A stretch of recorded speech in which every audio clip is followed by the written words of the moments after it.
प्रश्न पडणं हा काही दोष नाही. नमस्कार मित्रांनो, मी आहे इंद्रजित. आम्ही हे शब्दांच्या प्रवासामध्ये. आजचा विषय आहे प्रश्न. आपल्याला शिकवलं जातं किंवा वाटतं की आपल्याजवळ सगळ्याचे उत्तर असलेच पाहिजे. पण उत्तरापेक्षा प्रश्न असायला पाहिजे, प्रश्न पडायला पाहिजे.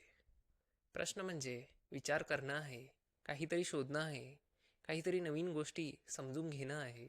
प्रश्न म्हणजे हे मला माहीत नाही, हे मला समजून घ्यायचं आहे, हा मोकळेपणा आहे.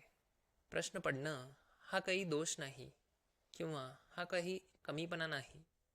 जर तुम्हाला प्रश्न पडत असतील, तुमच्या मनात गोंधळ होत असेल, तर स्वतःला दोष देऊ नका.